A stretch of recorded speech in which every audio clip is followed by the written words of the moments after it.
سلام علیکم دوستان عزیز، خوش آمدید به یوتیوب چنل هلتی فود ماستر. خدا کنه که تا آخر ما را بیننده باشین. امروز ما یک نوع اسپاگتی با مرغ براتون تهیه میکنیم. خدا کنه که خوشتان به و تا آخر ما را بیننده باشین. تو طرز تهیهش ما براتون نشان میدیم. تقریبا 500 گرم یکیش است، 500 گرم دیگه یعنی 1000 گرم اردوش میشه اسپاگتی و 1 تا 1.5 کیلو گوشت مرغ، 2 عدد پیاز، 1 غوزه سیر، ربع بانجان به این اندازه و 1 قاشق غذاخوری نمک و 1 نیم قاشق مرچ سیاه کوبیدش و نیم قاشق هم زنجفیل، نیم قاشق هم چهار مساله و نیم قاشق هم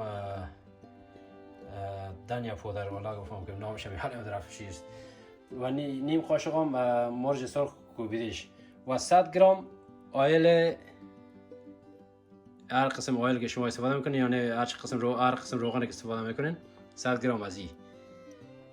دیگه شروع میکنیم. توکل به خدا که ببینیم چه قسم میاد.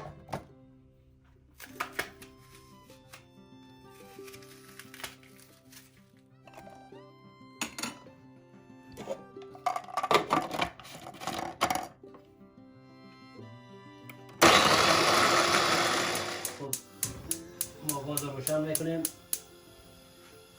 اولین کاری که میکنیم روغن رو میندازیم، اضافه میکنیم در دیگ. روغن که اضافه کردیم میمونیم برای 1 دقیقه که روغن ما خوب سرخ شود. که سرخ شد از پشتش و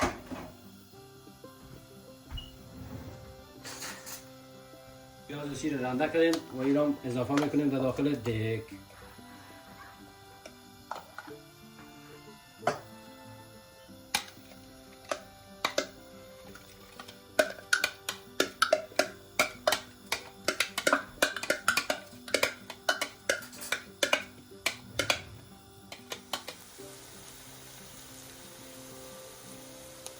پیاز هم میمونیم برای 2 دقیقه که خوب سرخ شود. که خوب سرخ شد، زرد شد، باز مرغ اضافه میکنیم. دوستان عزیز، این حال ما مرغ اضافه میکنیم.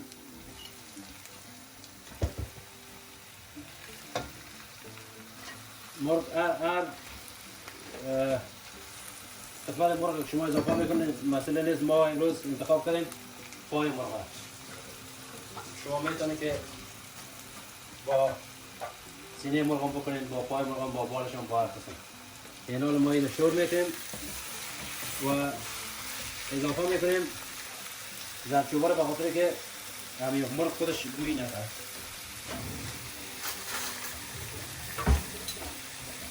یک قاشق اضافه میکنیم که بوی مرغ و انگاره شور میتیمش. این حال نیم قاشق مرچ سیاه کوبیدش اضافه میکنیم و نیم قاشق چهار مساله و نیم قاشق هم تخم گشنیج و نیم قاشق هم تقریبا مرچ سرخ پودرش و 1 قاشق غذاخوری نمک. خوب شورش میتیم.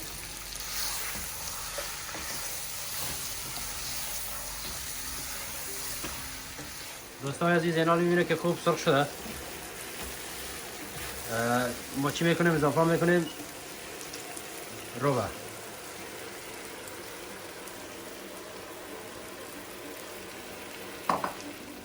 دوستان عزیز، این حالی که بانجان انداختیم، ربع بانجان که شورش میتیم برای 2 دقیقه با این شکل سر روغن میاد. سر روغن که آمد چی میکنیم؟ این حال او اضافه میکنیم.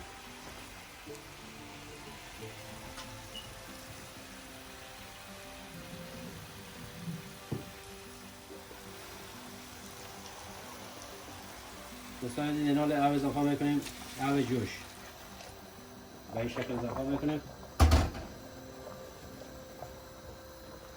شورش میتیم، خوب هم میزنه میشه.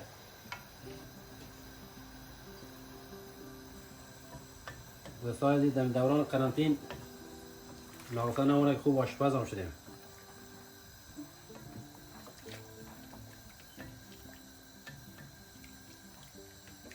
میمونیم برای 5 دقیقه.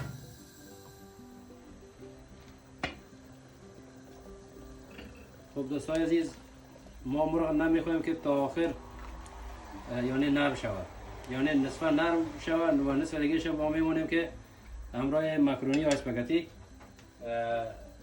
پخته شود نرم شود. چی میکنیم؟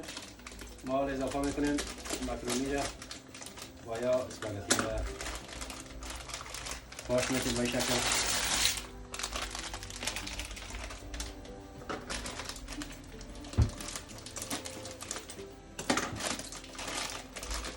به این شکل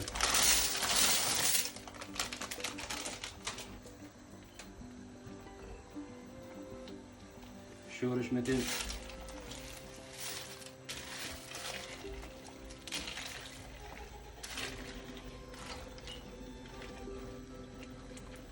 خوب مخلوط میکنیم میشه.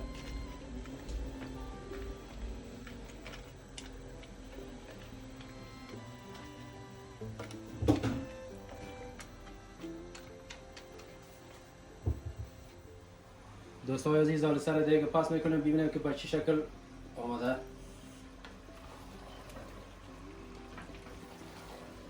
غذای ما آماده است برای خوردن انشاءالله. اوکی.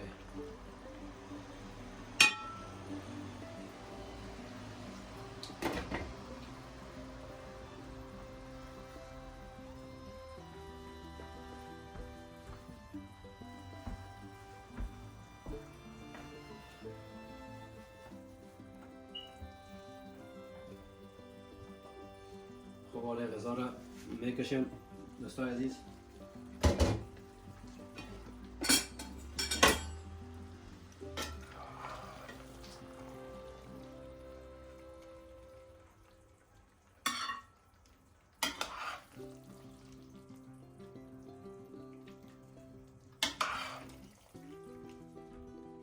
دوستان عزیز غذای ما آماده است برای خوردن. خدا کنه تا عیدم خوشتان آماده باشه، خسته کن برای شما تمام نشده باشد. به این شکل غذای مارگریتو بپزین در خانه و نوشجان کنین. امید است که تا عیدم خوشتان آماده باشه. لایک، سابسکرایب، شیر یادتان نره. تا دیدار بعد، خدا نگهدارتان.